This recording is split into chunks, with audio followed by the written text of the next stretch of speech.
প্রতিশোধ নেব, আমি প্রতিশোধ নেব।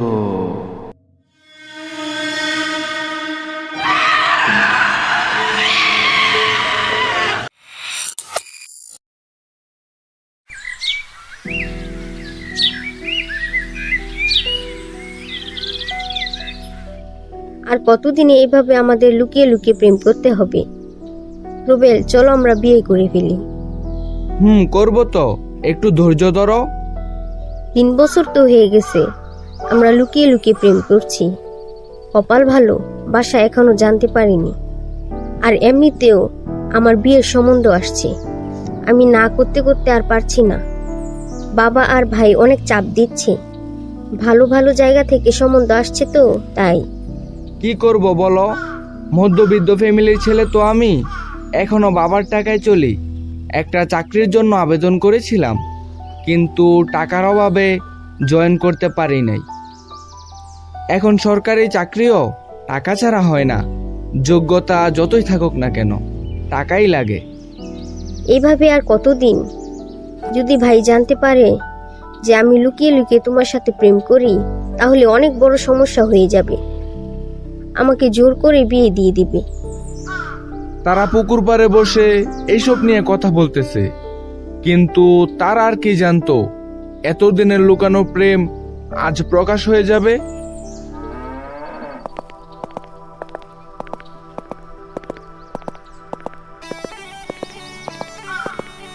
রাশিদ, দেখতো ওইটা ইয়ামিনী মনে হচ্ছে না?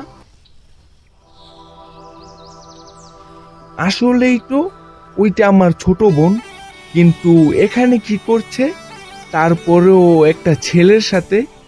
আয় তো দেখি কি করছে এখানে।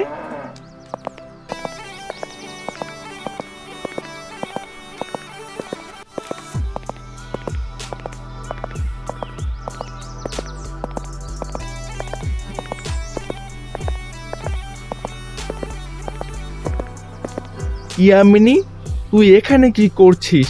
তোর সাথে এটা কে? ইয়ামিনী আর রোবেলের চোখ তখন কপালে। তারা দুজন রাশেদকে দেখে দাঁড়িয়ে পড়ল। ভাইয়া, তুমি এখানে? রাখ তোর ভাইয়া, তোর সাথে এটা কে? আর তুই এখানে কি করছিস? ভাইয়া, আসলে আমি... ইয়ামিনী, তুমি চুপ করো, আমি ভাইয়াকে বলছি। যা হওয়ার হবে, সত্য কথা বলে দিব। ভাইয়া, আসলে ইয়ামিনী আর আমি অনেক দিন যাবৎ একে অপরকে ভালোবাসি। আজ তুমি যেহেতু সবকিছু জেনে গেছো, তাহলে শোনো, আমরা দুজন একে অপরকে অনেক ভালোবাসি, এমনকি আমরা বিয়ে করতে চাই। তুই রমেশের পোলা না? ওই যে রিক্সা চালায় যে? হ্যাঁ, উনি আমার বাবা। তুই তো ফকিন্নির পোলা, তুই আমার বোনের সাথে প্রেম করিস? তোর কোনো আইডিয়া আছে আমার বাবার সম্পর্কে? শালা ফকিন্নির পোলা। ভাইয়া, ওকে কিছু বলো না, আমি সত্যি ভালোবাসি ওকে। ইয়ামিনী, তুমি চুপ করো, আমি বলছি। আপনার বাবা হয়তো অনেক বড় ব্যবসায়ী, কিন্তু আপনার ব্যবহার তো একটা পশুর চেয়েও জঘন্য। আমরা গরিব হতে পারি, তবে আমাদের ফ্যামিলিতে আপনাদের মতো জঘন্য ব্যবহার আমাদেরকে শিক্ষা দেয়নি। আজকের মতো ছেড়ে দিলাম, আপনি ইয়ামিনের ভাই বলে। তুই আমায় কি ছেড়ে দিলি? তোর মাংস কেটে আমি কুকুরকে খাওয়াবো, দেখ তোর কি করি। চল, তোর বিচার আমি বাবাকে দিয়েই করাবো।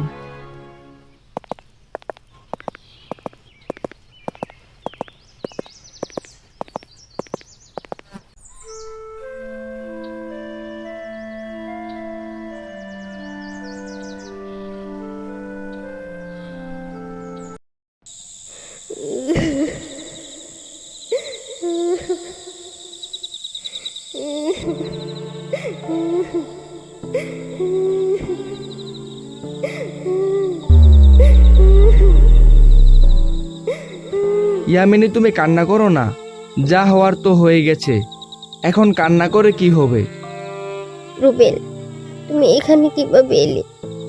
ভাই বাবা ওরা কেউ দেখেনি তোমাকে, ওরা দেখলে অনেক বড় সমস্যা হয়ে যাবে। যা হওয়ার তা হয়ে গেছে, এখন আর ওরা আমাকে দেখতে পারবে না। এখন আর আমি জীবিত নেই। কি বলছো তুমি এসব? তুমি কি পাগল হয়ে গেছো? ইয়ামিনী, আমি যা বলতেছি সব সত্যি কথা বলতেছি। তুমি চলে আসার পর আমি পুকুর পাড়ে বসেছিলাম। কিছুক্ষণ পর যখন রাত হয়ে যায় তখন বাড়ি যাওয়ার জন্য রওনা দিয়েছি। তোমার ভাই আর তার বন্ধু মিলে আমার বাড়ির পথে দাঁড়িয়ে থাকে।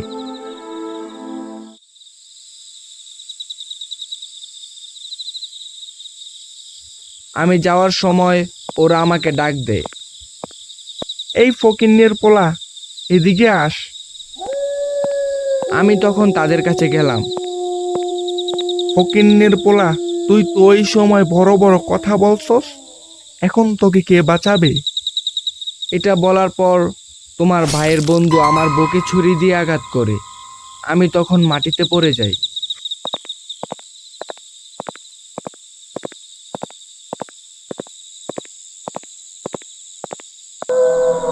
আমি প্রতিশোধ নেব, আমি প্রতিশোধ নেব। রুবেল, আমার ভালোবাসা যদি এসব সত্যি হয়ে থাকে, তুমি আমার ভাইকে আর তার বন্ধুকে তুমি মেরে ফেলো। তোমার প্রতিশোধ নিয়ে নাও। অবশ্যই আমি আমার প্রতিশোধ নিব, কিন্তু এটাই তোমার সাথে আমার শেষ দেখা। তুমি সব সময় সুখে থেকো, ভালো থেকো, আর তোমার বাবার পছন্দের ছেলেকে তুমি বিয়ে করে নিও। তাতেই আমার আত্মা শান্তি পাবে। রুবেলের মুখে এই কথা শুনে ইয়ামিনী অনেক কষ্ট নিয়ে কান্না করতেছে। এটা বলে রুবেল অদৃশ্য হয়ে যায়।